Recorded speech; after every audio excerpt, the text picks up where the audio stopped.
And I think we're live now. Okay. Hello, hello, hello. Good morning. We have made it once again to be live on the living platforms. How long has it been since I've streamed? Because I don't know why it feels like I'm doing something wrong. Like I was like, is this the correct screen that I normally like do the sharing on? And is this the correct screen where I actually have my monitoring and my stuff? Like everything felt like I'm doing something wrong. So let's see if that actually happens today. And hi coffee, good morning on my side. How's life going? Yeah, so let's see. I have made myself some really nice drinkable coffee, and I did not forget to bring water this time.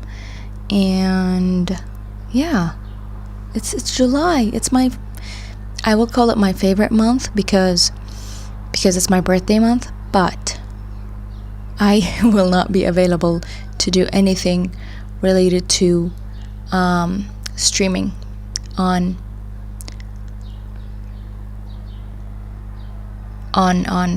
oh hi, good morning, what's up? Hi Lead Dev, how's life going? Yeah, so I won't be able to do a birthday stream. I don't know if I'm sad about it, we'll see.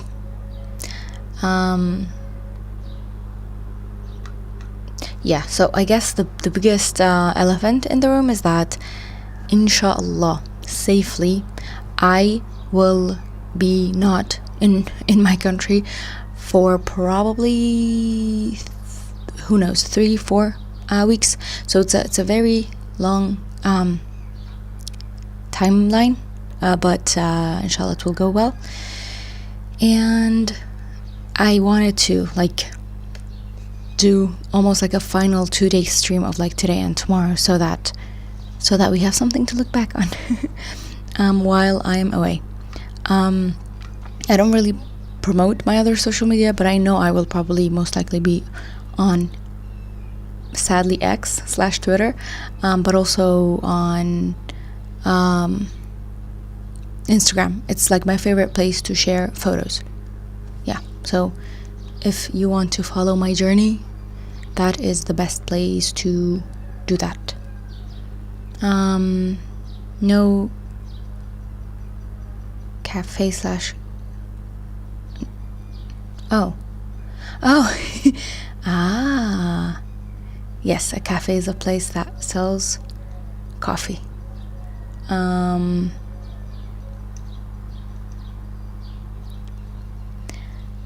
Yes. Oh, I guess same question to lead. No, why can't I scroll back up? Why did you name yourself your name? If we're asking about names.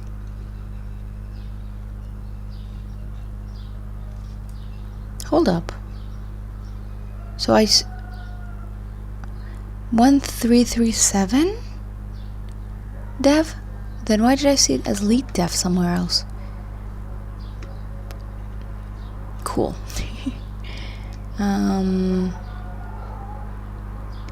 So do we start for real, or do we yap a bit more?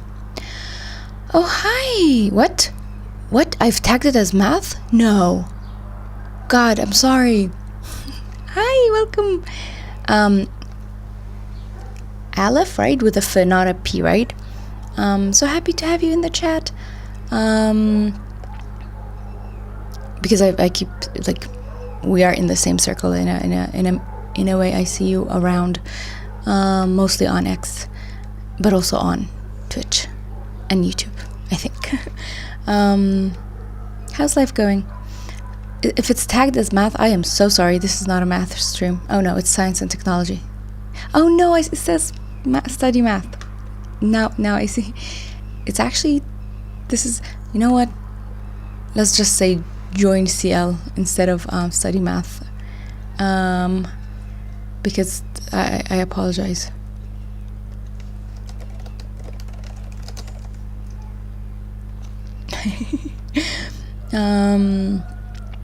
It's okay. Don't cry. 1337 for elite is a 90s early 2000s hack term. Oh, that's so cool. For elite, spell elite. You know what? I just learned that. Yes, PH is basically F. I knew it. My days of trying to Romanize my language has done me well. With the F and the J and the R, all of them. Trying to Romanize it. Yeah, got it. Hacker speak. Thank you. Okay. So I can start with like, what is this stream while we're at it. On a monthly basis, I try to keep up with the tech news by... What the hell? Don't do that. Sorry. Don't do that. No. Oh, Elif. Is your name Elif though? Question, sorry. I'm a person who gets salary, okay? I have well, do I have, is it called disposable money that I can... It is Abjadi, right? Elif is oh, so so it's basically the Arabic, or is it not? That's a cool name. My name comes from me smushing two words together. And not like, I didn't really think about my name. Okay, we shall math. I will ask you for math in the future, because the math you do is probably more fancy. But because the other day my sibling told me, wait, you don't have your multiple, the thingy, the table memorized fully? I was like, no. So that's where my math is. She was like, but your background is in CS. I was like, yes, that's where I am. Pure. First letter of Hebrew. Oh, thank you, Franklin Solo Live. Welcome to the cult of CL. I'm kidding. I really I'm barely online.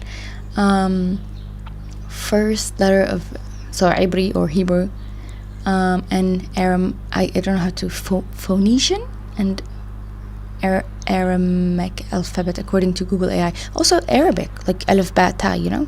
So yeah, I guess Alif is one of those. Infinity in fractal math. Oh, that's so cool. That is so cool. Oh, hi, Abed is here. Hello. 3D animation stuff, but I have a hey. Okay. Actually, you're also computer science background. Wait, where's Drew? Oh, now I see Drew as well. Got it. My math is pure pure math. Cool.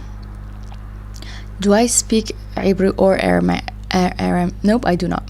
Wait, why did I say Hebrew? It's Ibri or Hebrew. You choose one. You don't mix them together. But no, I do not, sadly. I guess I could read out, because I can read Arabic, so I'm guessing like the letters are similar. Not the way it's written, not the script, but like the phoneme, how you say pronunciation could be similar. Yeah. How's life going? Also, hi Franklin. Let us know why you're here, huh? I mean, welcome is what I'm trying to say. Okay, I'll try to introduce this stream,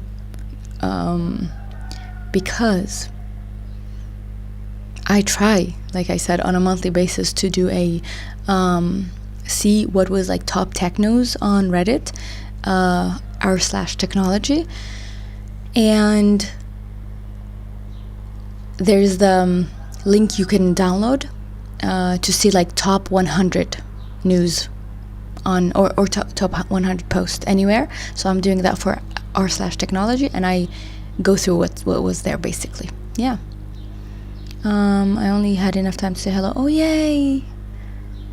Yes, thank you so much. Thank you. I will make sure to bother you in the future. You're so kind. Thank you for stopping by.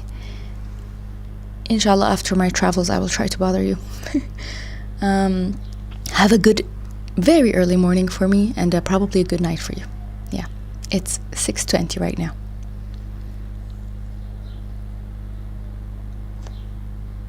Catch you on other sides of online. So do we start with the sharing of the screen? Ta-da! Oh, okay. So I normally run the code, and I get to the part where I just see like some visuals of like top 100 posts for, and this is actually June. I did not run it today. I ran it, I think, on June 31st or July 1st, something like that. Even though we're 10 days in, but I was like, let's do this. Catch you later. Thank you. And I remember last time being confused. I was like, wait, why is it so little post? Because it's just top 100. It's not every post in June. And it really depends what day people post most on. It really, I've seen it change quite a bit. What I have noticed, and you guys probably can double check with me, is that posting on weekends is little, but chatting on weekends is higher. So I guess Tuesday is like the sweet spot of the most posts, because Monday is like, okay, first day I'm really groggy, let's not post. But then Tuesday people are like, okay, let's start posting. Anthropic global workspace paper seems to be getting a lot of attention over the last few days. I am not aware of that. What did I see on Anthropic very recently on my timeline? Oh, some sort of like internship, was it? Or like, it wasn't a post, it was like fellowship the fellowship of the Anthropic. What? They got their model banned? How? Oh, but this is like the past few days, so it's definitely not going to be in the June news. Post by hour. 3 p.m. seems to be a very postable time. I don't know. I really should check what are the hours for Reddit. I doubt it's my time. I doubt for sure it's not my time, because I bet like it would be like the AM could be higher on my time. Fellowship of the Code Path. Ooh. Score per weekday. Okay, people feel scory on Thursday, but comments. See, comments much higher during the weekend, posting less so. So people want to talk on weekends, but not. Wait, Friday is not a weekend for you, but for me it is. so that matters. And yeah. Oh, so these are the websites. Finance.yahoo is the highest, then TechSpot, and then that one, which I could not read last time, something Technica, and then again Yahoo. I did not know Yahoo has gone again. Another Yahoo, Tech.yahoo. Like The Guardian, okay. Tom's Hardware, okay. Gizmodo, 404 Media, Business Insider. Is this a business website or a tech website? They had it officially restricted to anyone that wasn't an American citizen, even if they were foreign national on US soil. That was basically a ban because it was enforceable. That's true. Wow. I heard Fable 5 got unrestricted this week. My tech news is very outdated apparently, but because like I don't actually get as much tech news on my timeline on like if I actively go to Reddit, then that's where I probably get it, but not on my normal timeline. It's basically entertainment far more. Was never gonna last. U.S. government. But is the U.S. government the thing that's doing the controlling, or is it the, like, Anthropic, for example, like the company itself? And if we go to the type, the subject matter, obviously AI is still the highest one, but business got higher compared to last month, because I remember being surprised at how AI was last time. But still high, but business did get higher, because I was seeing the last chart when I ran this month's visuals. Biotechnology, that's cool. I'd like to see that. And then I don't know what's happening here, but there's a post with a lot of comments, so we shall see that. With some very low score but very high comments, we will for sure go. It was US government, not Anthropic. Okay, well, that's not enforceable, like you said. It meant some of engineers that worked on the model couldn't do their job.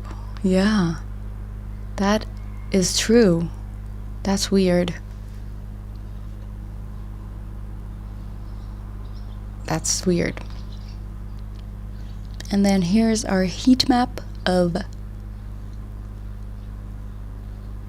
engagement, which is both posts and scores and comments per day, per hour.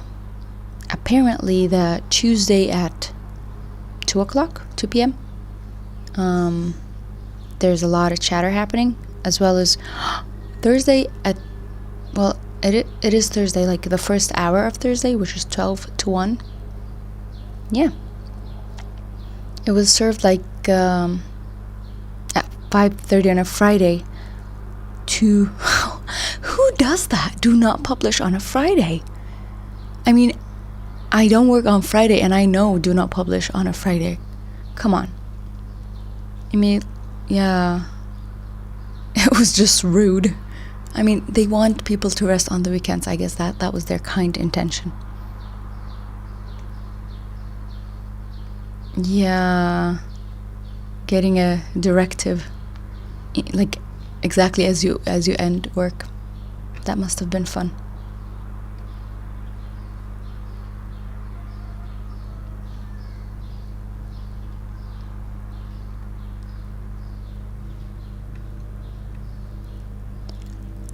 And now we shall go to the posts. Ta-da! So this is June's list of posts, and I feel like last time I did the sorting wrong, so do correct me if I make a silly mistake. But for now, I do have the upvote. If you sorted from A to Z, you see that the lowest one is 86%, like overall of the 100 posts. But if you say Z to A, then you get the actual highest, which is the news is, geez, that's a lot. Wait, why? It's just 100 posts. I'm not going to read everything. I'm just going to read the top ones that, for example, the first one, which, like, if you compare these two, then you get a good score, is landmark German ruling declares Google's AI overviews are Google's own words and make it, oh my god, liable for false answers. That's cool. That is really cool, because I know search engines are not liable for any website that comes up, right? That's like one of the old rules. That is very interesting. So I still haven't fixed the part where I want it to take me to like both the Reddit post and the actual URL. So now we're going to the actual URL, hoping that it's readable, meaning there is no... What the hell was that? The link I clicked took me to can't be reached. Site can't be reached. Hello? Okay, trying one more time. Going through Google. What the hell? What does that mean? Why can't the site be reached? My first post is unreachable. Here, if anyone wants to click, well, I'm getting you to Reddit so that at least that part works, but come on, man.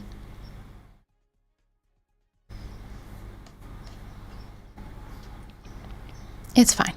We'll just read the Reddit comments and see what people are saying about it. But headline being, landmark German ruling declares Google's AI overviews are Google's own words and makes it liable for false answers, which is I'm happy about that.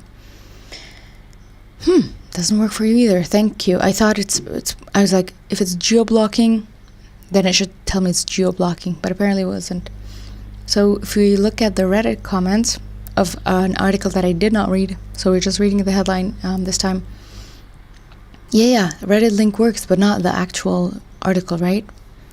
It says, my reading it seems, because the overview was not backed by the source, it linked...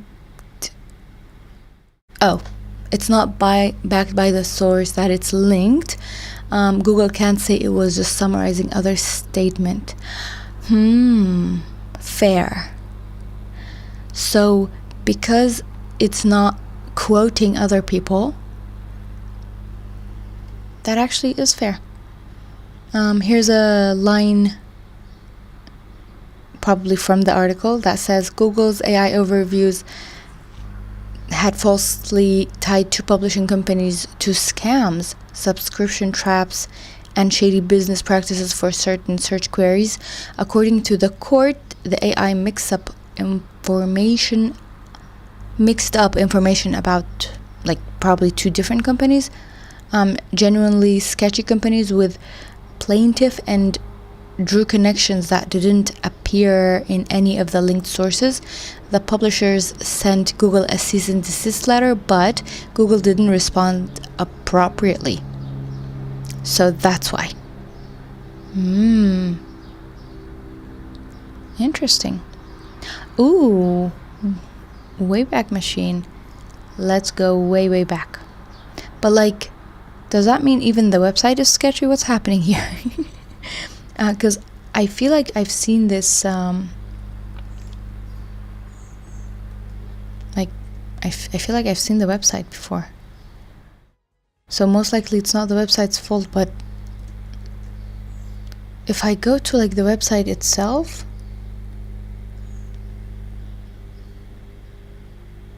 each time I'm like, I'm still streaming, right? Why is it? Aha, thank you. So this is from June 11th. It's weird, like I'm trying to open just the website itself and it's loading. Not weird. My internet is bad. Ooh, that would be good. That would be good if Google is like messing with them, because... But no, seriously, like now my internet is green and it's still loading. Conspiracy?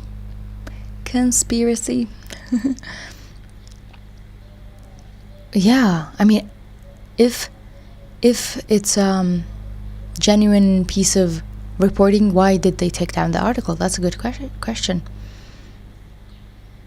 The whole website is unreachable. Oh, fair. But why? So yeah, no page would work. Let's read. It makes me even more curious about the article, so let's read what it says. So it's by Matthias, I'm guessing, Bastian, and it's published on June 11th, 2026. We already read the title. you don't need me to read you the title again. Key points. A German regional court has ruled that Google is directly liable for false claims in its AI-generated search overviews. Okay. Fair. Like, being liable, is it like only for things that are wrong, or is it for anything that someone will not like it? Like, even if it's AI opinionated, does that matter? Let's see. Most likely the website is down. Yeah, probably. So in this case, Google's AI had wrongly linked to publishers to scams and shady business practices. The court treated the AI overview as Google's own content and rejected Google's argument that users were responsible for fact-checking the results themselves. What? So when they put AI could hallucinate and please double check your things, that's not an end-all be-all for everybody? Anyway, liable means responsibility legally in this context. Oh, I'm like, wait, I don't have any ads on. Right, Twitch ads. Thank you. We can take a little breather. And I can maybe I'll go for water. Let's drink some water for the next, I think, 10 seconds.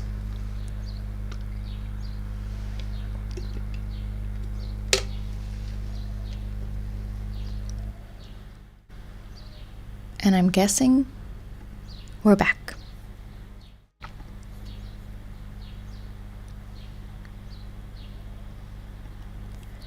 All right. So it says that Google has provided us with a statement on the ruling. Oh, there's an update. Huh. So original article was on June 9th, 2026. I'd rather read the original article first so that we see the update and it'll be like, okay, there's an update. So a German court has ruled that Google is directly liable for what its AI search overviews say. Previous case law shielding, so we had previous case law shielding search engine operators from liability does not apply to AI overviews. Yeah, that's true. There was a point of like, whatever comes from search engines has nothing to do. Oh, also, whatever people post on platforms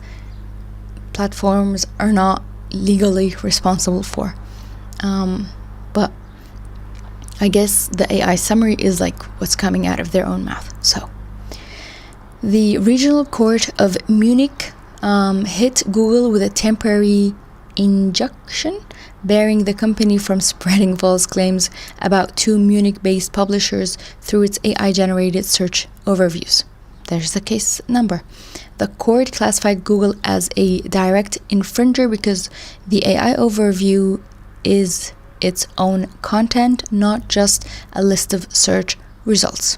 This absolutely should be applied everywhere. Yeah, I agree with that. That's a good ruling. Google's AI overviews had falsely tied two publishing companies to scams. So it's not even making the mistake of thinking one company is the other. That's what I got from the title. Like mixing two companies. No, just two normal companies are scams. That's what the overview had said. So scams, subscription traps, and shady business practices for certain search queries. According to the court, the AI mixed up information about other genuinely sketchy companies with the plaintiff. I don't know what the word plaintiff means, but I've seen it everywhere, and I know it has to do with like subject that we're talking about, I think, to do with like law and court, and drew connections that did not appear in any linked sources. So it's not even like, it's not based on any actual thing. The publisher sent Google a cease and desist letter, but Google did not respond appropriately. So they did not respond on June 9th, but on June 11th. We'll have an update. And so Google's AI overviews work nothing like traditional search results, the court argues. The AI rewrites and judges results in its own words and according to its own structure. Okay. The ruling says, that's what the ruling said. Plaintiff is a party that starts a lawsuit, as opposed to defendant. Oh, the other side of defendant, the defendee. Okay, thank you. I knew it was a subject, but I didn't know which side. In the case at hand, for example, it opened with confident claims like, yes, name of company is known for dubious business practices. So that's what the AI says, right? Plaintiff is the one that's doing the suing. Yeah, thank you. Then built its own structure with a summary, red flags for alleged scams, and tips for users. The annoying thing about AI that it digs down, it digs its own grave sometimes. The complaint. Okay, so plaintiff. And the complainer that goes to the Toronto International Festival, right? The court also, I think my joke was funny, I'm not giggling inside.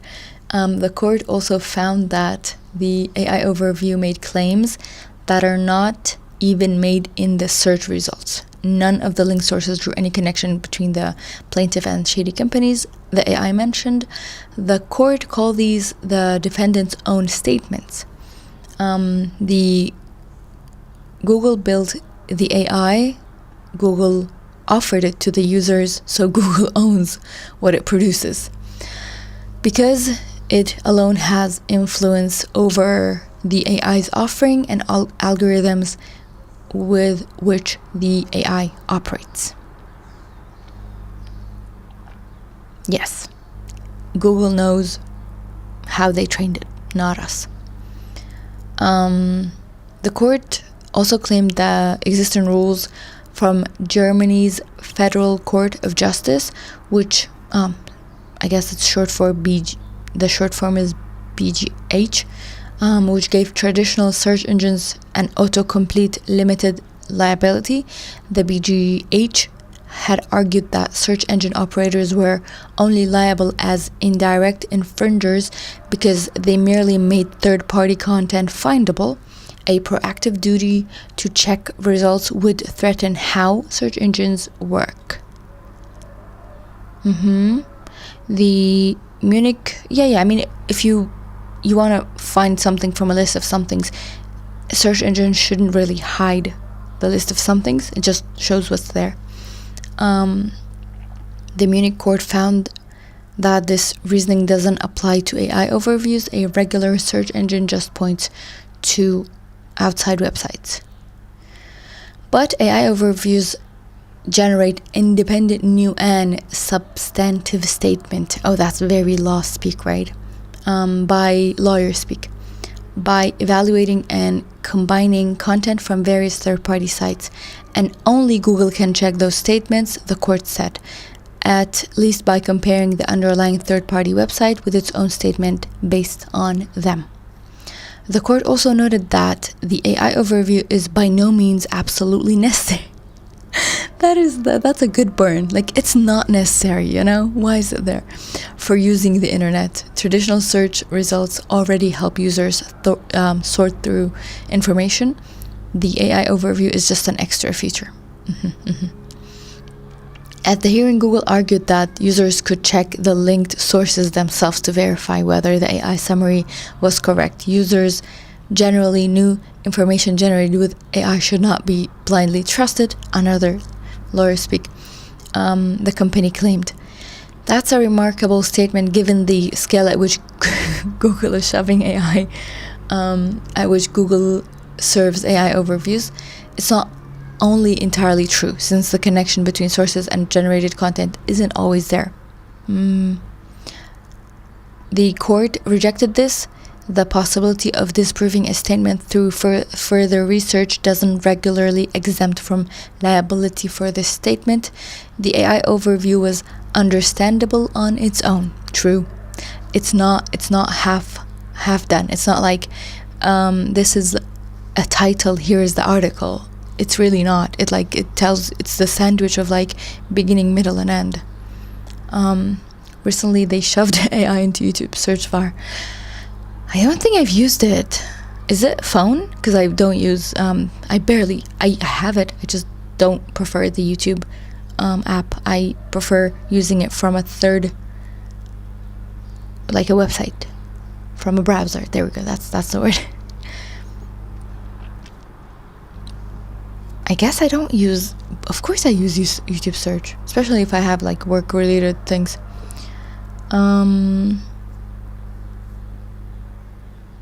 And contained a self-contained statement with independently understandable content and no reference to other possible interpretations or even unreliable content. Studies show that users almost never click on sources in AI overviews. I mean, I feel like it would be like less than 10%, which supports the court's reasoning. That's good. That's very good. The court drew a parallel to press law, where publishers are liable for teasers that are understandable on their own. Oh, that's nice. Even if readers never read the full article. Google's own argument would also significantly diminish the benefit of the feature. They're like, it's the most useless thing ever. Nobody reads it. But also, here's the thing that solves all of your problems. The court noted that if the overviews were generally recognized as unreliable. Okay. The citation from those AI overviews are so frustrating. They never match what the AI says they say. Honestly, I don't think I've gotten to the point where that's happened to me. Obviously, I've read AI overviews, and at like some points where needed, I have clicked on the link. Yeah, I guess recently I was looking for something travel related, and I think it was Gemini, not an AI overview, where I was like, can you please find me a list of this? And it gave me a list of websites. And I think it was like a bunch of parameters. And then I clicked the websites and they were what I wanted, so. But I do have one experience of like searching for one thing through like search bars through mostly ChatGPT, and then recently I asked the same question to Gemini and it got me an answer that it got me a list of things, and it did have some parallel with ChatGPT, but then there was one extra that I had never thought of or seen, and I was like, okay. So I do actually see Gemini as like a good LLM. I think I've said this before that I prefer ChatGPT for like things of like summarization of, or even listing of the things that are in my head, because sometimes I have way too many things in my head.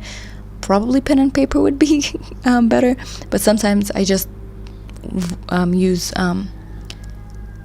speech to text. Yeah. So they are really good at finding things within parameters that you may not be able to find. At least that's one of my use cases. Also coding. Yeah. Okay. The court also pointed to a protection gap. If Google were only liable for obvious violations, victims would have no real legal recourse when AI makes false claims.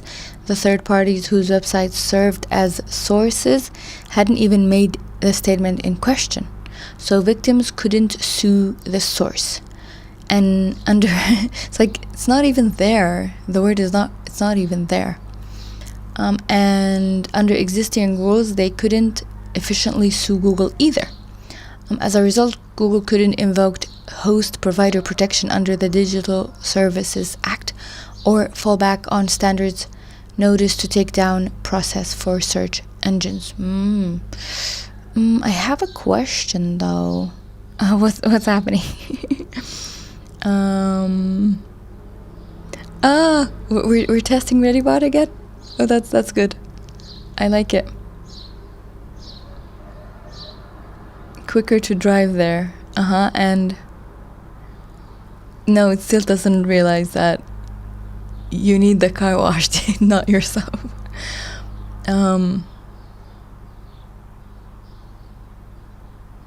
Walking might be. Yeah. It's good to stretch your legs while heading to wash the car. What car are we washing? Is it a toy car? Wow. I'm actually not sure what is the back end of ReadyBot.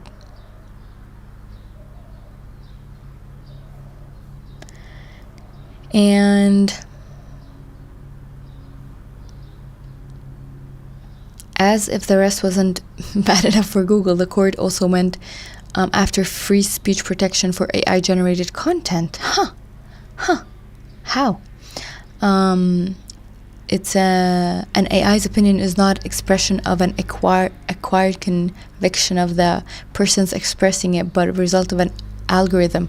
So LLMs are not people? That's what the court wrote. We're going to get water to wash our car. Got it, okay. I guess the question that I have here is when there are AI summaries and there are actual like websites linked, do those websites get any like, it's not really a click though, right? It's not a view. So what do they get out of it when they are cited?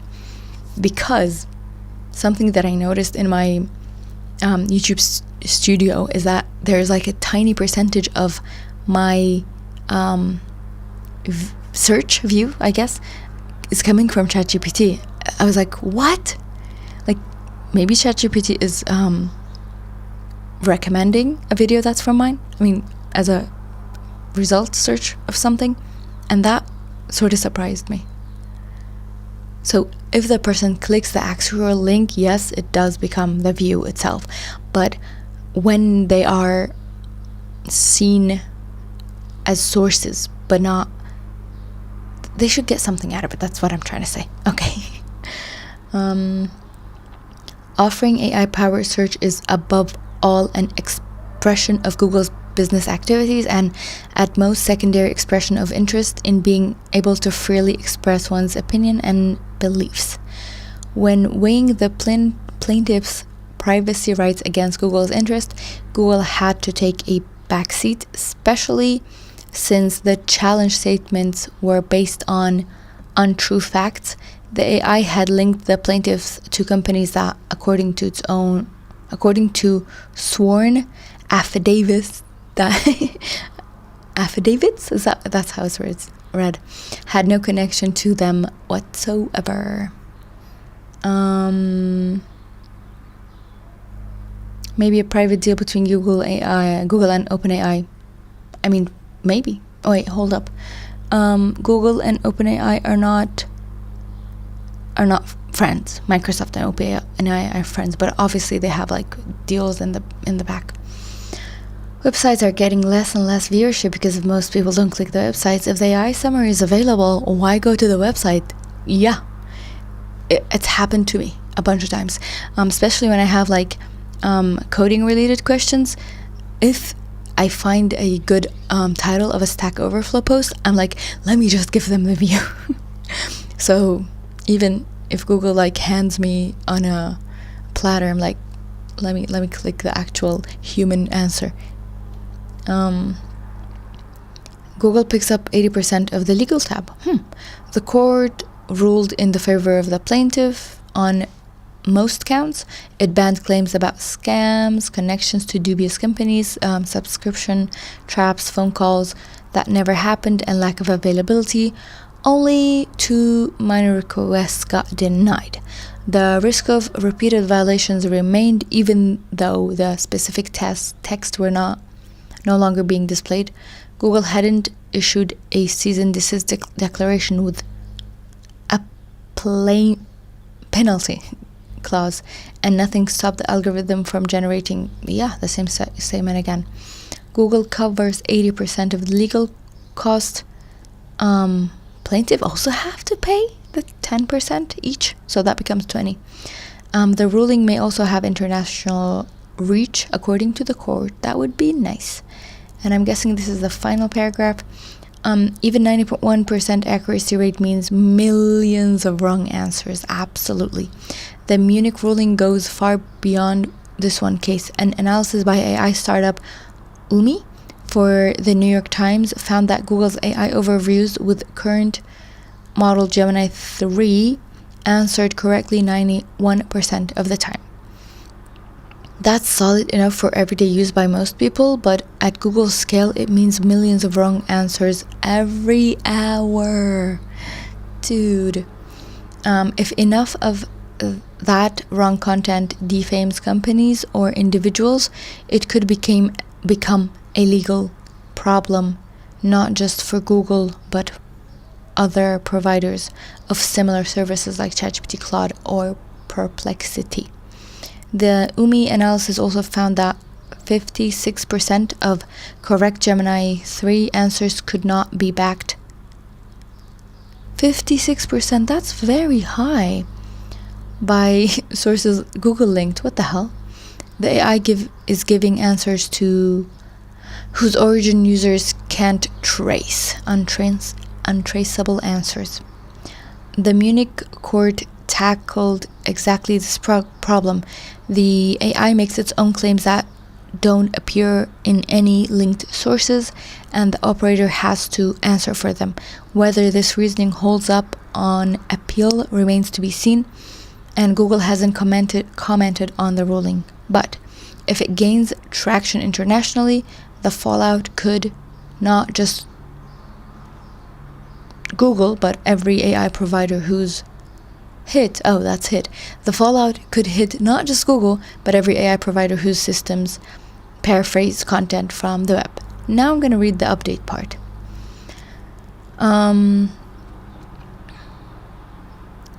The sources are bogus a lot of the times. It's like a kid's book report. To get the update from the Google statement says, so 3 days later, Google has provided us with a statement on the ruling. The company says its AI overviews are designed to reflect information that exists on the web. The thing about reflections is that sometimes they're warped. No mirror is 100% reflection, which I'm guessing that's why they use that word.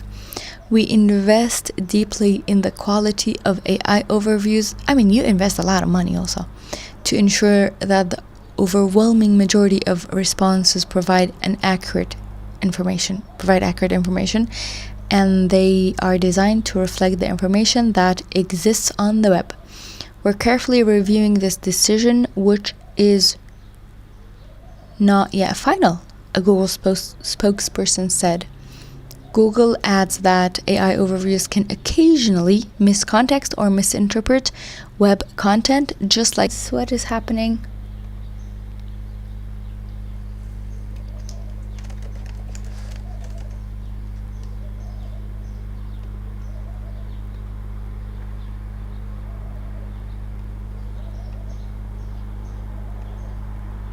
Okay, we're back at a good...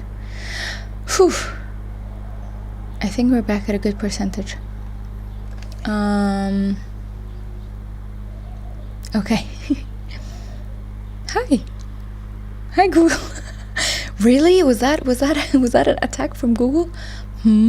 Wow, Drew, you're making connections. Okay, we're back. To read the chat, real sources, but they don't match what it says they say. I think it makes sense. That part is like, what?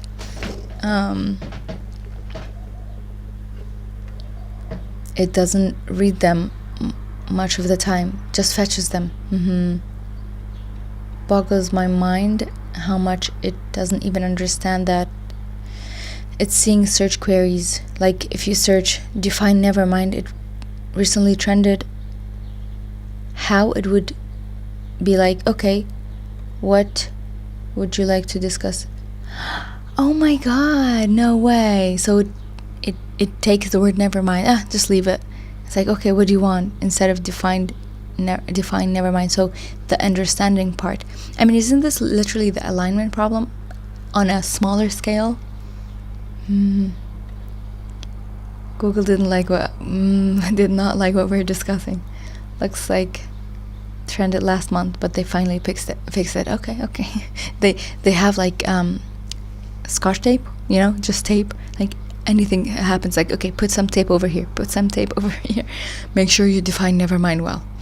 Actually, anytime the word nevermind is found, put quotations around it so that it knows, even though, god, I don't know how even the tokenization works. Anyway, yeah, it was like that for years before it became a big deal. I was just told, okay, like, you are in a search engine, not getting chat message from a user. Okay. I mean, yeah, the prompting is a big part of it.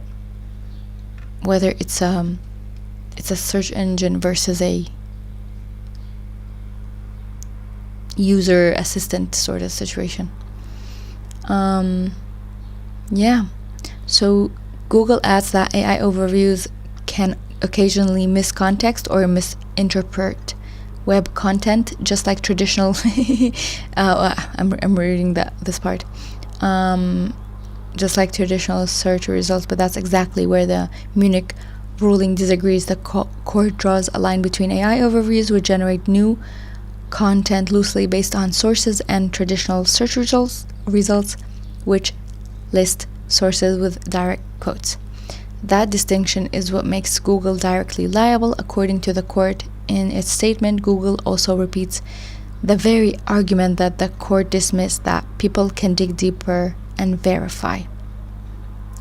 Cool. End of article. Thank you. Good luck on your exam. Feel free to mute me, please. Or not even. It's okay if you don't even keep it open.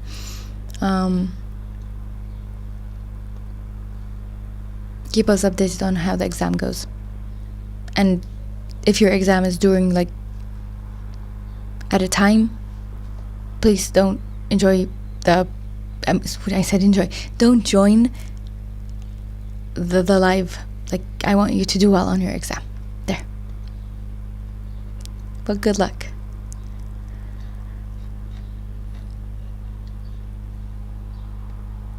So to read more,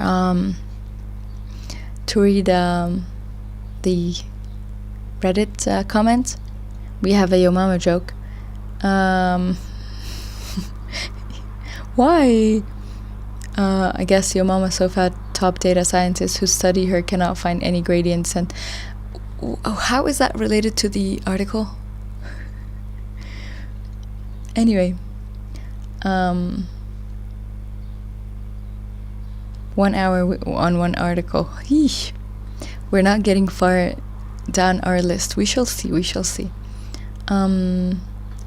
It is my imagination, or is one more likely to prefer this judgment than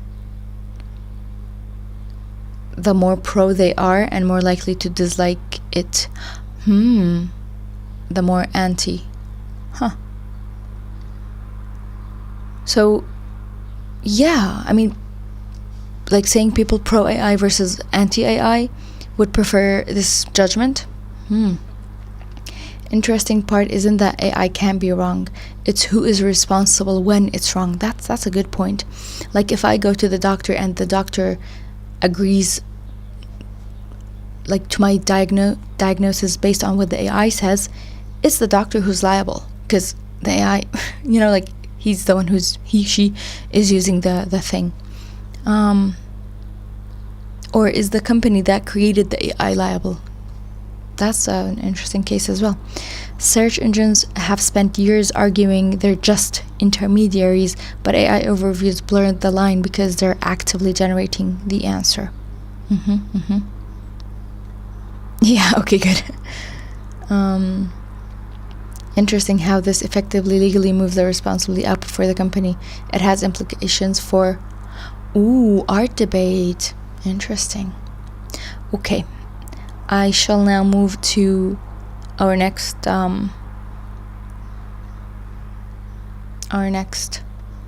article because it's getting late. Ads. Sure, let's take a break. This shouldn't be controversial. Maybe if pro-AI people weren't insane, but just having accountability should be a bar for everyone in society. Indeed. Ad break ended. Welcome back.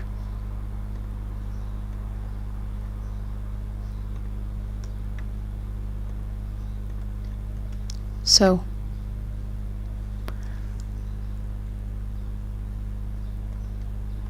up until now, we were reading the article with the most score to comment ratio. Now, I think I'm gonna straight up jump into our next filtering. Let's start with most scored. We have most scored are, I think, most of the time hopefully good, hopefully hopeful things. So people see something nice and they give it a thumbs up. But most commented most of the time is something not that requires discourse. So let's go for the most scored at this point, and then we can go to the most commented later.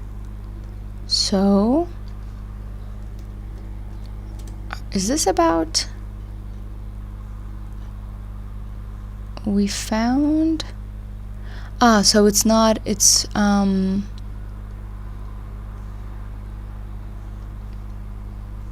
we are back to sharing this screen. There we go.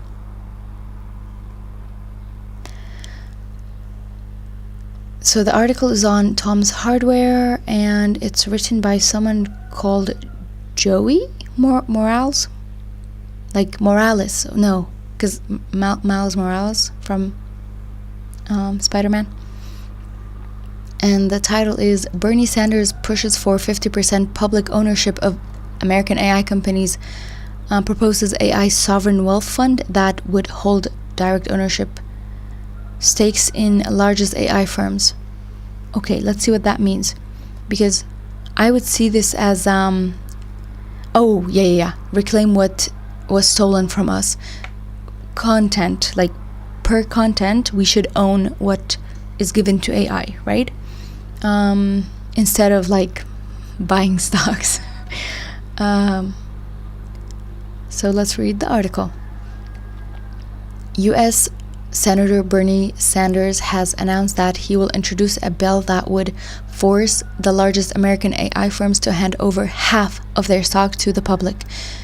The senator proposes a 50% tax on the stock of these firms. That's the part, right? The tax part. Which it seems will be held by the public through a sovereign wealth fund. It would also mean that the government would have a direct ownership stake in these companies, allowing the people to have a say in how these companies would run. So there's the tweet and a video. I will just... How long is the video? We can watch it. I will soon be introducing a bill. That's what Bernie's saying, not me. To the public, to give the public a 50% ownership stake in the largest AI companies in America. This would guarantee that trillions... Oh god, I clicked it. That trillions created by AI are used to improve the lives of all of us. And block oligarch decisions that harm American people. I mean, it would be nice. It will absolutely not pass, but like it's cool to get the discussion started. That is my opinion. Let's see, how long is the video?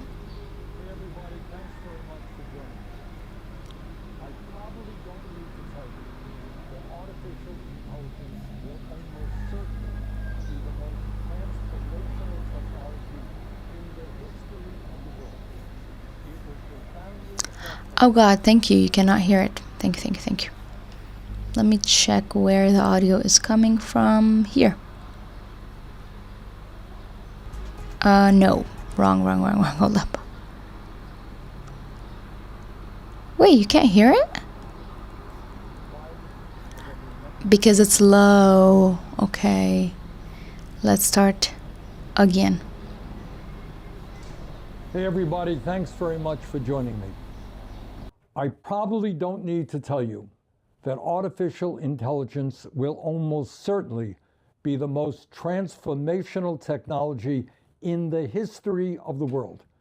It will profoundly affect the lives of every man, woman, and child in our country and, in fact, throughout the world. It is already bringing significant changes to our economy, our democracy, our emotional well-being, our environment.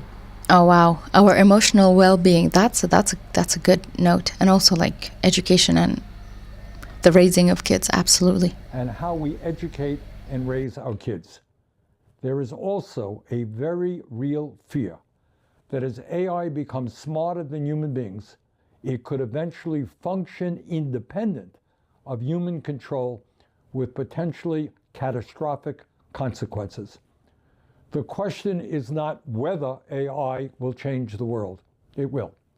The question is who will own and control that future, who will benefit from it, and who will be hurt. We're all human beings, come on. The point about at a point where AI becomes too smart, it will no longer, like, it will do things independently. I feel like the independence is what we give it. Yeah, it's cute though. Like, it's a part of his charm. We all have accents, so it's part of the human charm. It makes him human. The part about like independent agents, you know, AI agents, it's we who will give it the independent to the point where, like, I heard that Claude is currently, I mean, obviously Claude is writing its own code, is where humans are using Claude to write code. That's normal to a point, but like actual fixing of things while it's happening, yeah, I don't think we're there yet, but can we get there? Absolutely. Should we get there? That's a question. He had that recorded chat with AI. He did. I've watched it. Yeah. The way, I think it's with Claude, and the way Claude is like giggling and like chatting, it's very, very interesting. Like, it feels dystopian, but also like it is a way to inform people and create like something splashy, you know what I mean? So he does engage with very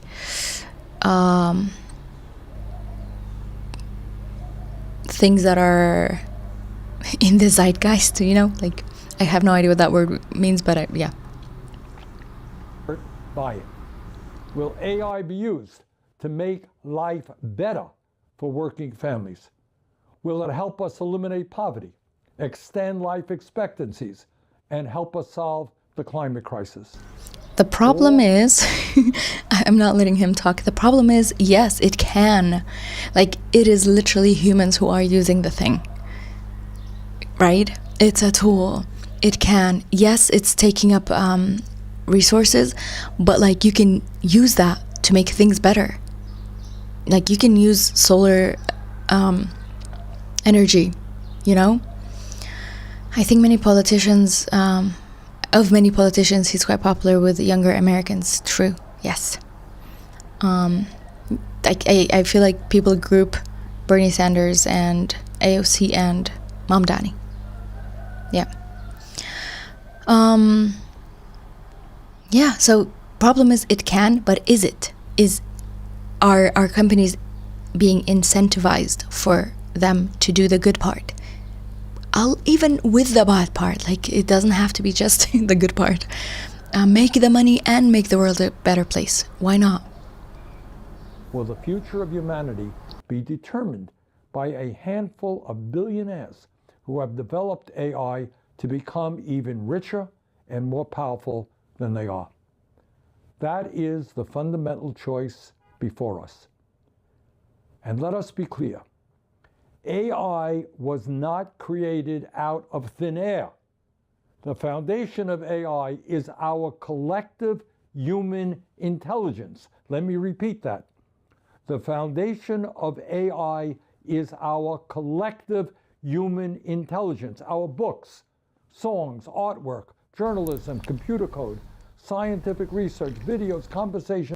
Absolutely. It's not even like the point of standing on the shoulders of giants.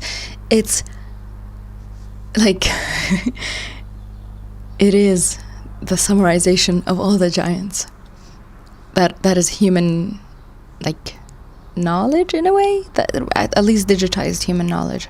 Images and ideas spanning generations.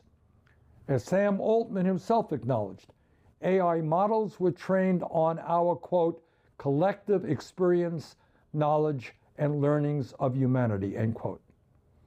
The reality is that big tech oligarchs have fed this knowledge into their AI models without permission, acknowledgement, or compensation. In other words, the creative work of millions and hundreds of millions of people has been stolen by the wealthiest people in the world. The time has come to reclaim what was stolen from us.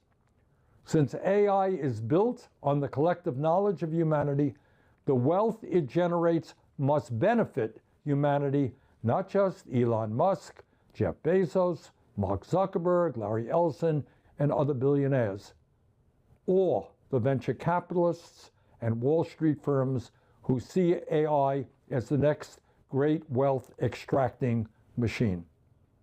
And that is why in the coming weeks, I will introduce the American AI Sovereign Wealth Fund Act.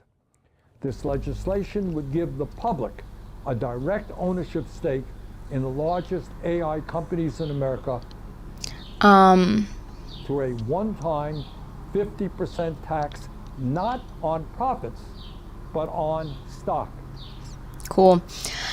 So obviously it's an American thing, but it would have been cool if it was like global, but that's literally impossible. Like it has to start somewhere for it to go in other places, because you'd be surprised how collective human knowledge is not in one place, right? I will continue with the article. Anyone can watch the video later, but it's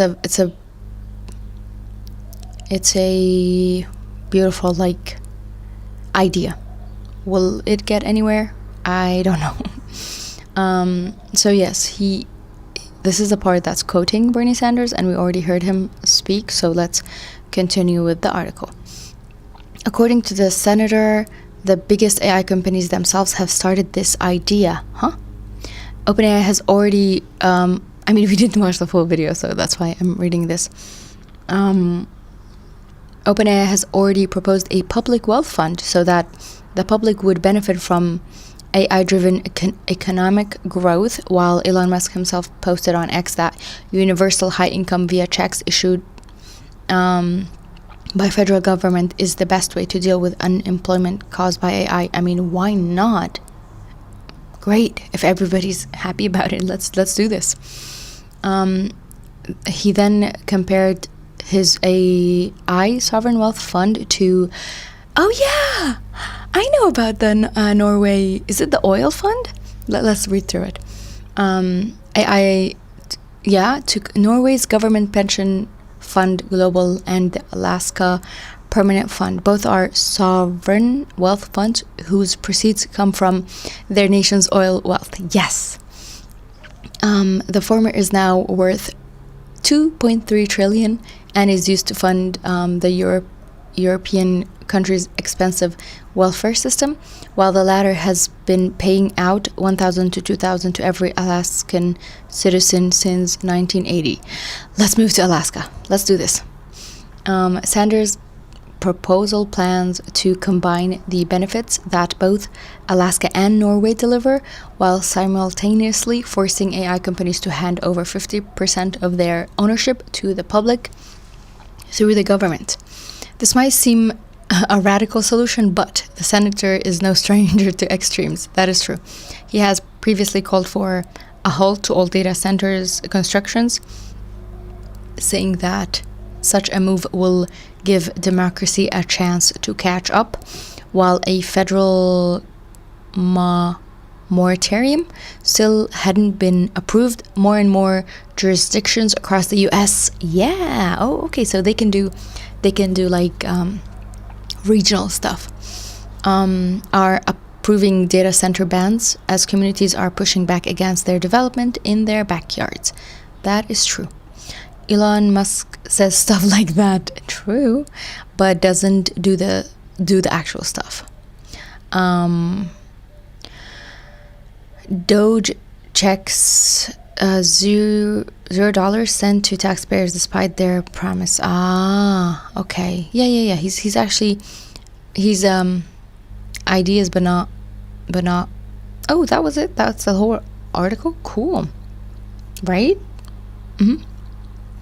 That was mostly the video and some article, but this was the most thumbs up one, right? So let's read some comments on Reddit.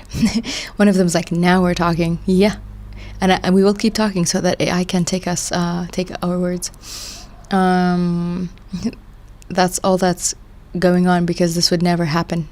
Yeah, companies would never allow this to happen. Still, it's good to get the conversation started. Another user is saying, fun fact, the US has passed legislation before that certain companies did not like, and that legislation is still in effect. What a fun fact. If you personally don't like this proposal, then go ahead and explain why. Don't need to pretend. Oh, come on. It won't happen because it makes Sam Altman sad. It's not just Sam Altman. It's like too many people with a lot of money. So we'll see. Okay. Oh yeah, Alaskans think they're so special compared to the rest of America because they get their oil checks. If we're going to hell in a hand basket thanks to these AI companies, at least let me into the party. I want my sovereign wealth fund check too. Yeah, if we're going, like, if the airplane is like nose diving, at least let me eat something nice to be happy before death. In all seriousness, I'm not optimistic about this getting anywhere close to happening in reality, although aforementioned Alaska oil checks do set a precedent for us, but would love to be proven wrong. Exactly. Another comment says, when the AI bubble burst, guess who will bail them out? The government, using our hard-earned tax dollars. Indeed. Okay, that's a long comment and I'm too lazy to read it. Let's go to our next article, which is the most commented one. I think I already have it highlighted. Yeah. And surprisingly, it's not really tech. I mean, it is tech. Okay, it's like cooling and heating related tech. So I shall open the article so that we have it opened. It's about the heat wave. And opened. Ooh.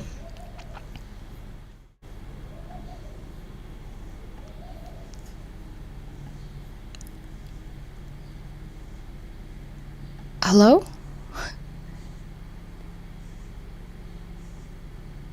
Did I mess something up? Because I thought I clicked stop streaming, but I did not. So I had a mini heart attack. No, we're still live. Good.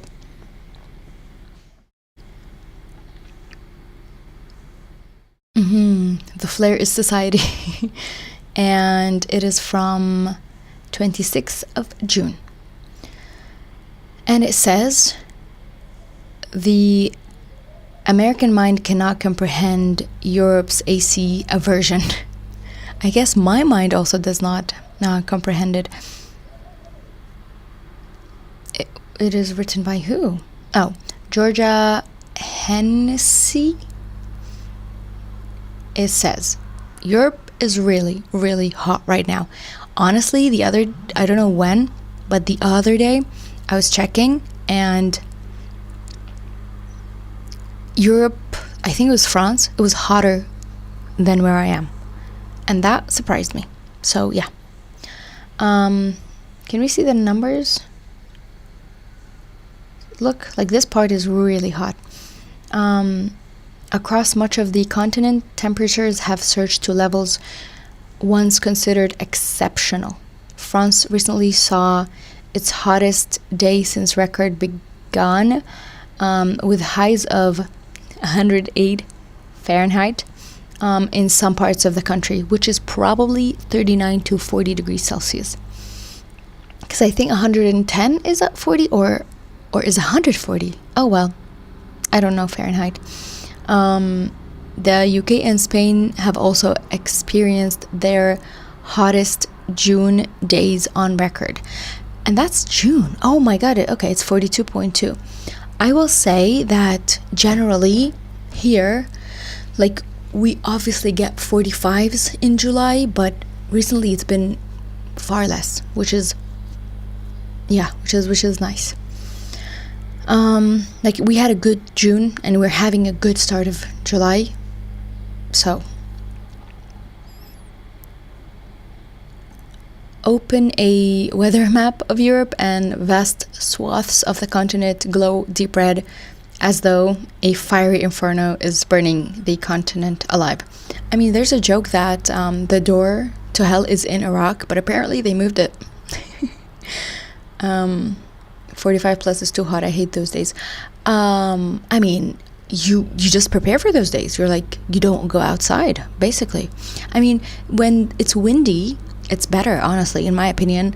I can be outside at a 40 degrees windy 1 p.m. Like, I can be outside. I don't hate it. I actually sometimes enjoy the sun, especially when I've been inside in the AC for too long. I don't like the AC. I mean, I don't like we're reading an article about the AC and I'm complaining. I don't like it in the part where in an office people have difference of opinion, and then most of the time it's way too cold. So yeah. But that's a very first world problem, in my opinion, of like, oh, the AC is too cold in a very hot summer day.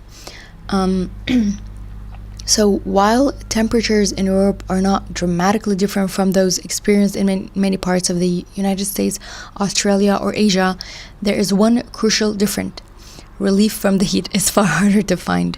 I mean, one would assume maybe infrastructure is not there, so that's difficult. But like, one would assume that after a few years, they try to fix it. Maybe it's not easy though. No too cold on a hot day is weird. I feel the contrast makes it worse. And it actually makes you sick. Like, the contrast makes you actually sick. Sometimes I get cold on a summer day because the inside is too cold. Some people like it better that way. Yeah. It is difference of temperature of the humans. Yeah. So, some people have really high internal heat. Yeah. According to the International Energy Agency, only around 20% of European households have 20% air conditioning, compared to roughly 90% in the United States and Japan. During a heat wave, millions of Europeans simply endure the heat rather than Oh, that's cute. I mean, again, I'm thinking infrastructure is not there. Possibly not everybody can afford it. Yeah. Rather than relax in the blissful artificial chill. Like just cool it down a few degrees to make it bearable. I mean, yeah. There was the I think it was a tweet of like Mom Dani asking people to keep their AC at like 75, which I think is somewhere around 24 or 25 degrees Celsius. And that's like, obviously when you are outside on a hot day, you come inside and 25 is not going to feel nice. Most of the time people want to like get that chill, the cold air like smacked in their face. But when you're sitting at a desk, just sitting all day, yeah, 24 is more than enough, honestly. 24, 25. I'm thinking 24, not 25, but you know what I mean. So yeah, it will really depend. Of course, having AC is, I mean, I think if you remember, we discussed different types of ACs. There's the split unit thingy that probably, I would say more than 70 to 80% of houses have it now. But the thing that's more popular is the one that blows air, which is not the normal AC split. We talked about this last time. I forgot the name. Yeah. But like probably recently, I feel like the split AC unit is more popular. Yeah. Yeah, no worries. It's been a while. It's just that I remember being surprised that you knew about it. The type of AC that is a thing that is water and air, basically. Yeah. So it is absolutely normal to have fans, to have like window ACs, split unit ACs. Yeah. Because we get depends on the summer, but we may even get 48 to 50 degree days. So yeah. So for many Americans, it's almost impossible to understand. If you've been on social media in recent days, you will likely have seen endless posts from US users about Europe's lack of AC. Patrick Collison, CEO of payments firm Stripe, garnered 19 million views and 1,000 comments on X when he shared a screenshot of Claude's response to his question about why air conditioning is scarce in Europe. Oh, I'm curious about that. Window AC is rare in Australia, I feel. Okay. Let's see. Europeans should just install wow, even Claude very roasting them. Air conditioning. Why can't I see the whole post? Yeah, did not pull any punches. Oh, okay, I clicked it. Emissions concern is negligible in their context. Is that really why? The technology works, the cost per life saved. The life? Oh my god, I saw 1,000% people dying because of the heat in France.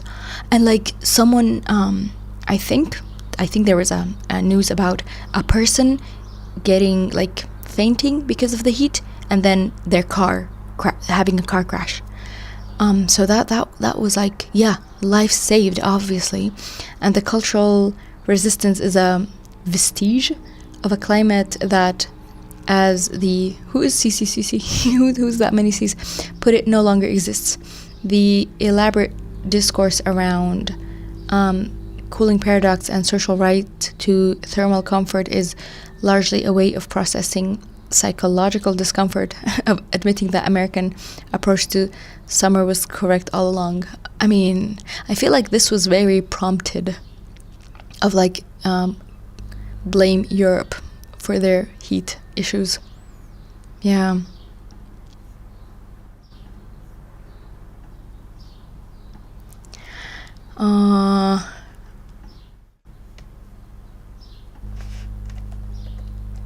Okay. Let's take a bit of a break of drinking some water, because it's ads time.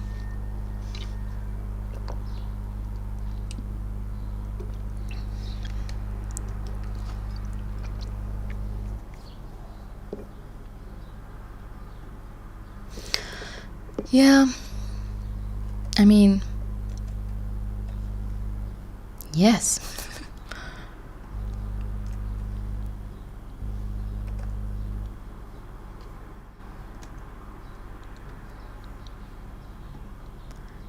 All right, let's check. 10 seconds and we shall be back. Nice.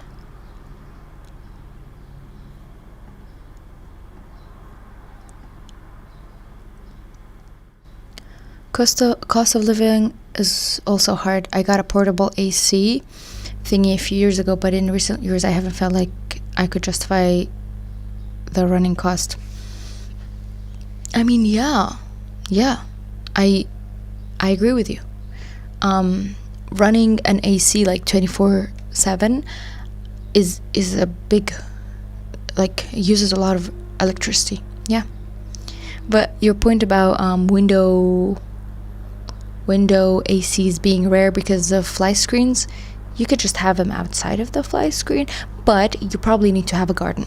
Okay, and less, even like having a balcony, so you put it on something instead of it coming inside the window. Yeah, that's the ones that I've seen. But also AC split units are also very common. Where was I? So even the world's richest, oh my god, why do we care about what Elon Musk says? I mean, he obviously weighs in anything that's on X, so whatever.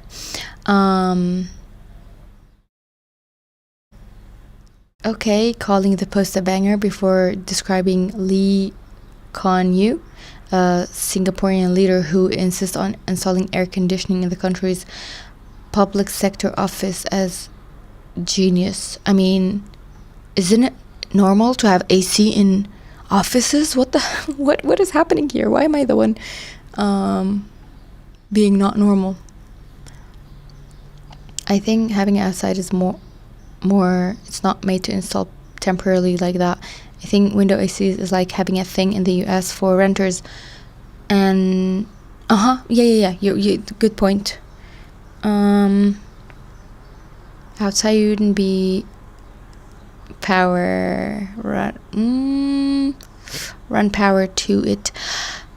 I mean, if you want to get to like the details, so you there are the ones that have control, I think, the buttons. So the thing is outside, but you're inside. So there's that. But also, it is still a temporary install because you just put it on a table by the window, facing inside. So I think it's a movable at least. Not really temporary, but it is movable. But yeah, I understand your point about the ones that are just independent thingies, ACs, that is inside. I did watch very, very recently, I watched Technology Connections video about AC units and different types, the ones that are inside and the ones that are outside, and efficiency and all of that. It was really eye-opening. I have basically no information about how cooling, I mean, sort of, but yeah, it's like fridges, all of that. It's really informative. And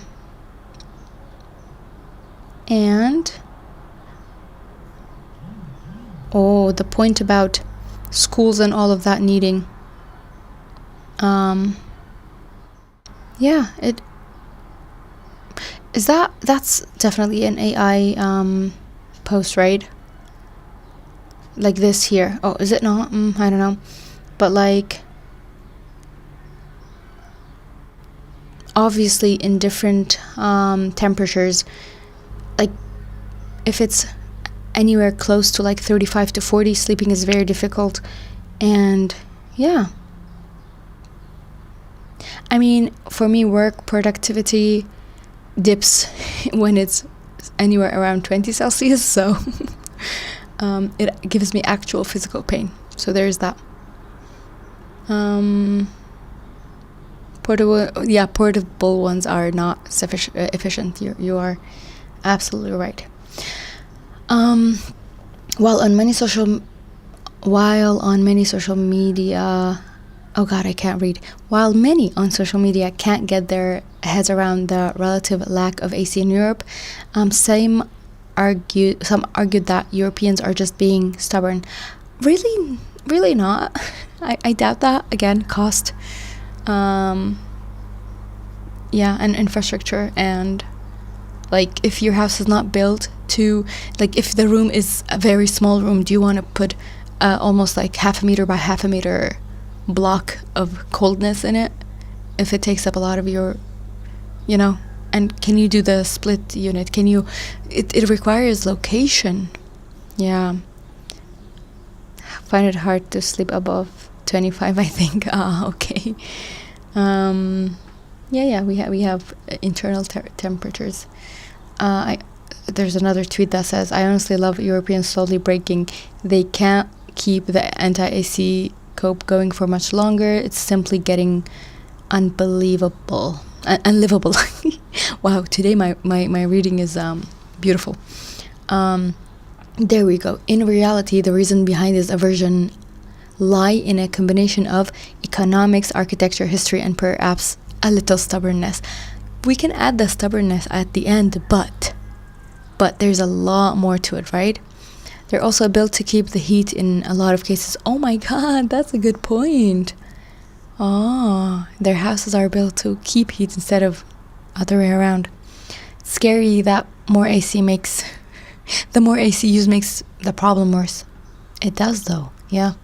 So some of like reasons why, one of them is a changing climate. Until recently, much of Europe did not need AC. In large part of Northern Europe, summer was largely confined to July and August, with an average temperature below 80 degrees Fahrenheit. One would assume that's somewhere around 35 or 30, probably 35 though. Buildings were designed to retain heat, there we go, through long winters rather than shed it during heat waves. Climate is changing rapidly. Last year, the World Meteorological Organization found that Europe is now warming at more than twice the global average, making extreme summer temperatures increasingly routine rather than exceptional. I feel like the like global warming or like climate change is actually hitting at least the part of my country, like part of Earth that I'm on in my country. Like it's hitting us the opposite way of like making it colder and more rainy, which I'm not complaining about. I mean, it's happening anyway, so let's happen.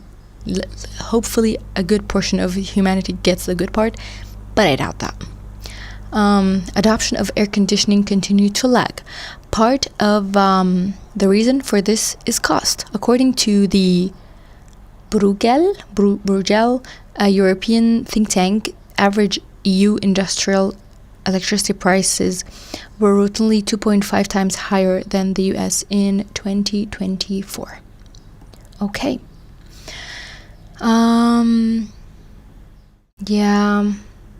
Yeah, I mean, extremes in all sides, right? Running an air conditioning unit through a prolonged heat wave can add a noticeable amount to households' energy bill. Absolutely.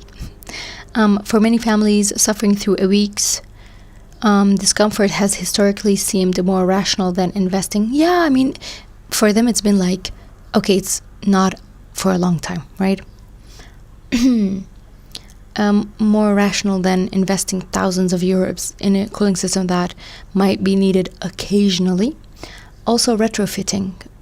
European houses are not built for it, yeah. US suburbs were largely built during the era of widespread air conditioning, meaning central AC systems could be incorporated into homes from the start. Europe's housing stock is much older, and millions of people live in homes that were built before AC even existed. Yes. Installing modern cooling systems often require expensive renovations, landlord approval, or compliance with historic preservation. That's a thing in Europe. Rules that restrict building modifications. Then there's culture. In much of Europe, air conditioning has often been viewed as unnecessary and wasteful. In France, the debate centers on the belief that widespread adoption of air conditioning would only worsen the climate crisis that is causing these heat waves in the first place. Jean-Luc Mélenchon, I guess, leader of the left-wing political party La France Insoumise, said last Friday, we must absolutely not install air conditioning everywhere. That would make things worse. An IPSOS poll found that 78% respondents considered AC to be environmentally unfriendly. Okay, valid, fair point, but also let's make sure people don't die, you know. So there's a middle ground we can find. Yes. I mean, complaining is also fun. That's okay. I mean, look at places like Saudi Arabia, how they're dealing with the heat for like millions of people that go there. Instead of wasting money on, but that's Europe, not US, on data centers, you can waste money and water on cooling people so that they don't die. While Americans tend to treat climate control as an unquestioned feature of modern life, Europe have traditionally viewed it as something hotels, office buildings, and tourists use. I mean, at least have a fan to fan yourself, right? Whether that attitude survives another decade of record-breaking summers remain to be seen. The American mind may not be able to comprehend Europe's aversion to AC, but Europe seems to be discovering that the climate that made the aversion possible is disappearing.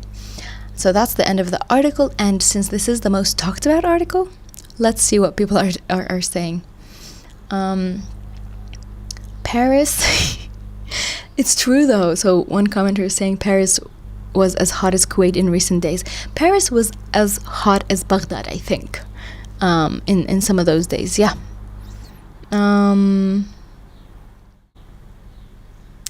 Oh, there we go. So another one is saying, recently I was lamenting about it to my dad, noting how temperatures won't fall below 27 or 26 in the middle of the night. Oh my god, that's high. And how the air has been so hot, it generally kicks off some primal fear inside of me because I feel like I'm suffocating, all to the point that I cannot fall asleep without a partially frozen, oh my god, towel laid directly on top of my face, mouth, nose, etc. Actually, I've had the wet towel on the forehead or head I remember when I was like maybe a kid, when we had no electricity, but that's days behind us. He noted that's exactly how it felt sleeping in Lebanon and Iraq 25 years back. There we go. For me, it's like, 20 or 15 years back, that's how it was. And he's in Austria. So welcome to the Iraq part of Europe. It's changed a lot in my lifetime. I think 20 years ago, in Australia, next to no one had AC, unless they were rich. Yeah. I mean, AC split units are somewhat new here, but not the window ones. They're not new. Oh, another comment about Iraq. Tell me. I want to read. I worked for the Americans in Iraq back in 2006. I brought along an ultra lightweight down sleeping bag, and I'm glad I did. They air conditioned those tents. We were bunked like they were walk-in refrigerators. That's the thing that bothers me. Some people make it too cold when it's hot. So yeah. And another comment says, I remember checking into a nice hotel in Paris and the AC wasn't working in summer, top floor room. Ooh, that sucks. And they acted like I was throwing a Mariah Carey level diva fit when I insisted they move my wife and I to another room. Yeah. Oh wow, I remember the hotel's advertising AC and you get there and it's just a tiny low powered fan. Okay. Oh, Australia laughs and everywhere has AC. I mean, yeah, Iraq everywhere has AC. Yeah. Another comment saying an entire article that references anonymous memes, tweets as source. I mean, the last part was less tweets and memes, but most of it was tweets and memes. Yes. What has the world come to? Could have explored other reasons, like perhaps the need for an AC being significantly more frequent as temperatures trend. I mean, they did that at the end though. Yeah, also citing Claude. I mean, yes, people are talking about it, but also or how in the US humidity plays a significant role in comparison to Europe, further pushing demand for air conditioning. I mean, yeah, obviously. Wait, there's less. I feel like France would have more humidity because they're by the water. They're next to the water. Another commenter says, I think it's simple. I would compare it to the first time someone finds they need to wear glasses. The natural tendency is to not deny needing them until it gets too bad. You have no choice. Yeah. Maybe a percentage of it is that, yeah. It's funny that in the PNW, historically, what is that? Didn't need AC, so doesn't really have AC. Thanks to global warming, temperatures are spiking to a point where AC is needed and people are retrofitting their homes with mini splits because it's more affordable than central. I mean, yeah, some houses have to be the one where you just have one room of, well, or a few rooms of well air-conditioned things, yeah. Oh, I'd settle for screens on windows, at least to start. What do you mean they have no screens on windows? Huh. I mean, I remember being in France and seeing like windows had like three things. The glass, and then the, I guess screens, right? And then the actual, there was a part where it was like a door to the window. That was cool. Oh, US Pacific Northwest per Googling. Thank you. Humidity means evap cooling is less efficient as an alternative. I think their point. So it just like moves the heat of the humidity around. That was interesting. Evaporative meaning the one that is water and air. So that was it. I will read a few headlines, but no more, I think. But let's see. Did I mess up again? I swear to God, each time I look. I swear. Why is this one higher now? I swear to God. Okay, this is actually higher. I tested it live and this was the highest, and now this one is the higher one. I don't know what happens. I think it has to do with like what I am sorting the last. So if I'm sorting comments the last and then I sort this, and then if I'm sorting scores the last and then I sort this. Yeah, see? I found a flaw in my algorithm. Let's get the one that is more weighted by comment then.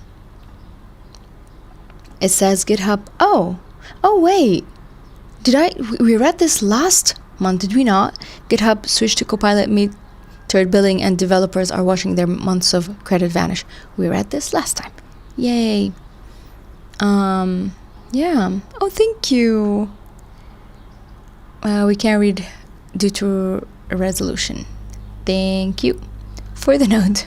I should probably make the screen that's next to me a bit bigger, but I haven't done that. So yeah, other headlines that are here. Pennsylvania lawmakers seek visual indicator for smart glasses are recording. Wait, there isn't any? Like a red dot or something? Wow. Another one that's smart glass related. Smart glasses would legally require a recording light under proposed law. Great. Thank you, Pennsylvania, for that.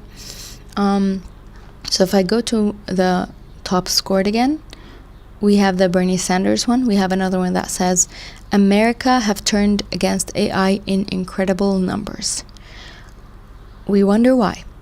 Another one that says, in first, California city overwhelmingly votes to permanently ban data centers. Oh, I didn't know it was like a permanent ban. I feel like it's just like creating new, what is it called? Factories.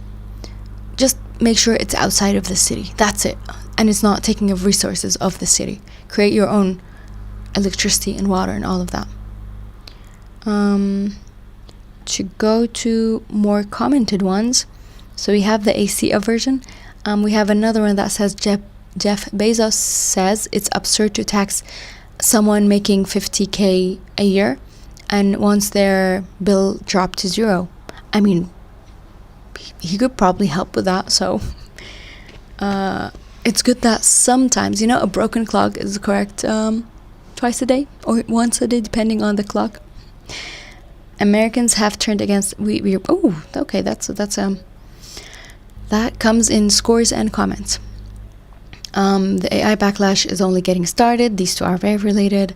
Did they come out on the same day? Nope, 5 days apart. College students are rapidly losing the ability to read. Shut up, that can't be true. Ability to read as in like how to read an article? Not like the ABCs, right? There is measurable generational collapse in sustained reading and writing. Okay, sustained. That's a sort of a measure. No one wants to live next to a data center. Yeah, it seems if you have a home and they built a data center, you can no longer afford to even move away because that's true. Even if it's a rural property, that's fair. Okay. That's true. I think I saw a video of someone like just not selling their property that was like hand down, is that a word? Passed down generation to generation. So there are people who are like individually protesting, which is nice, but also like probably the water used by data center versus, I don't know, because I did watch another video that was I don't know if it was a Hungarian video or if it was a different video saying that the water used by data centers is a smaller percentage compared to other bad water usages. But yeah, humans are not really good at balancing, like they just add more bad. It doesn't get to like, oh, let's do a bad that's less than a bad that's bigger. It's just more bad. Saw people with light issues, noises. Yeah. Oh yeah, the brown water from data center ruining water supply. Yeah, even if that's a good point of like, even if it's a small percentage of people, it makes their lives really, really difficult. Yeah. Seems like they're very bad neighbors. That is a good point. I would not want to have them. Okay, so that was the end of June.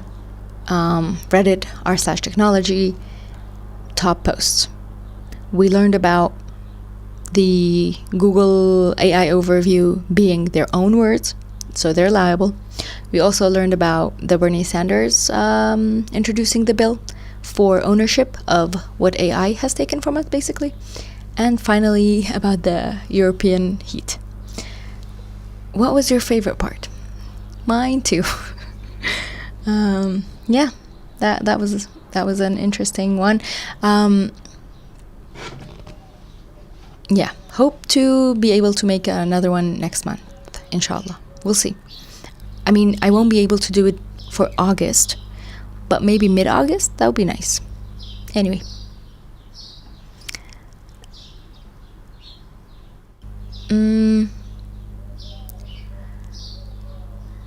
Oh, my brain wanted to say something and then I forgot. Oh yeah, I wanted to do like, so that this was everything in June, but to see if I can obviously extract from last week, but I was like, you know what, let's not mix. Let's keep June in June. And then maybe we could do July later on. Maybe we can mix July and August actually. Because I like being informed about things that have nothing to do with me. It is interesting. Okay. So, we've been live for exactly 2 hours. That's nice. I'm a bit surprised at like internet being bad. I did not expect that. Also, inshallah. Thank you. Hold up.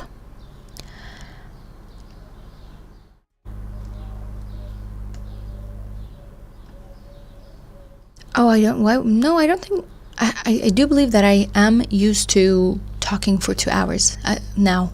Like I remember 5-6 years ago. No, wait, I didn't start streaming 6 years ago. I think it was 5 years ago. After like half an hour, I would get physically uncomfortable. But now I can talk for hours. But yeah. Tomorrow's stream is definitely going to be a study with me because I need to work on my project, especially when I'm traveling. It's going to be difficult for me to work on my project, so it's almost like my last weekend of having my own desk and everything. So looking forward to that. It's Friday, so I'm gonna enjoy Friday and have good food, and I will finish my coffee. I was only able to drink it when Bernie was talking. And yeah, I think inshallah I will do my best to communicate things that require communicating. That's basically it. So thank you for enduring my very terrible reading. I hope the thing that recently is like my brain is asking a question is like, okay, the article I'm reading, is it written by a human, even if it's like prompted with some AI help? Is it actually written by a human? Like that's a question that sometimes I ask myself, because the whole point of me doing this is like I want to read beyond the headline. Like that is literally the reason I do this. So I hope to continue learn from researched reports, and I hope at a point I can read faster, so it's not 3 articles per stream. We'll see. Yes, so thank you so much for listening and for being here, and I hope to catch you next time, and I wish you a lovely July. It's one of my favorite months, even though it's a really hot month. For me, someday I'd like to enjoy July that is not hot, like in a different side of the world. But I will forever love July. Yeah, so I will now end the stream. Yeah, so thank you for your time and energy and for chatting, and inshallah catch you next time. That's it. Goodbye.